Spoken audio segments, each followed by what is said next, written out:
What if I told you that most of your stress doesn't come from the outside world, but from something happening inside your own mind?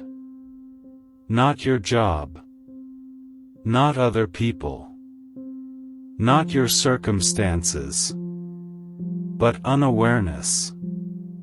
The Buddha taught that when we do not clearly see reality, the mind becomes confused.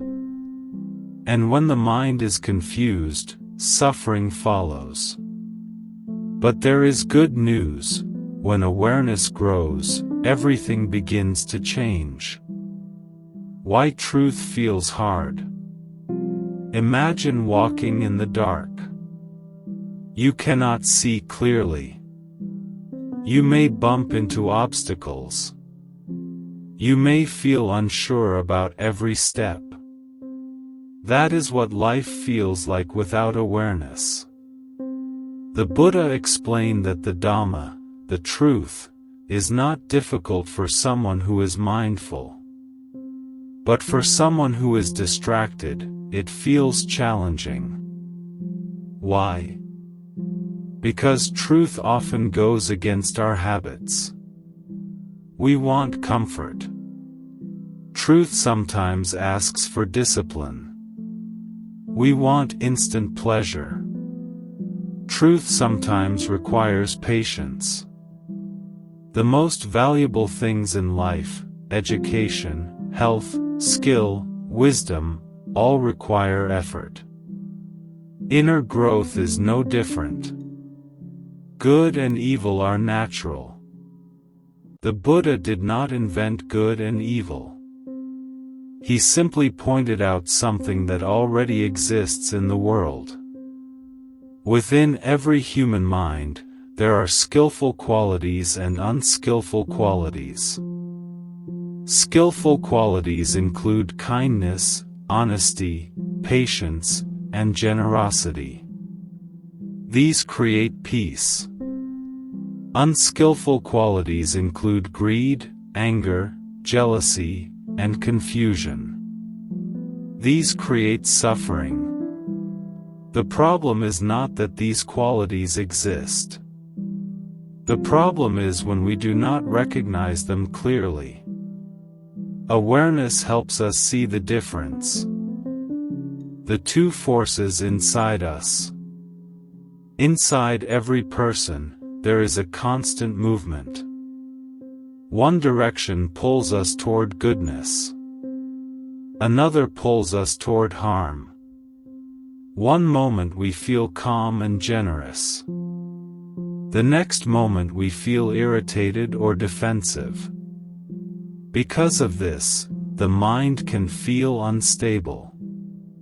Without awareness, we simply follow whatever emotion appears. With awareness, we pause. We observe. We choose wisely. That small pause changes everything. How wisdom develops. The Buddha described wisdom in 3 levels. Level 1, learning first, we learn what leads to suffering and what leads to happiness. This can come from listening, reading, or studying teachings. Knowledge gives direction. Level 2, reflection next, we think deeply about what we learned. We test it in real life. We observe results. We question our assumptions. Wisdom grows when experience supports understanding.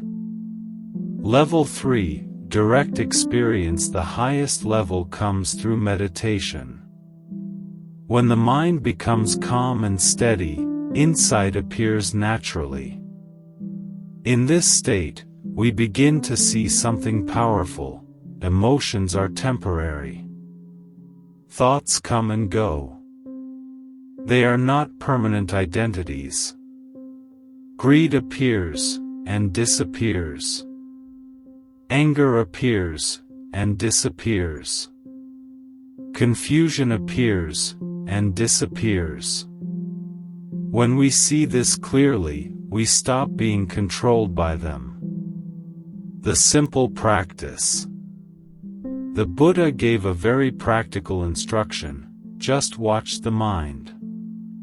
When greed arises, observe it.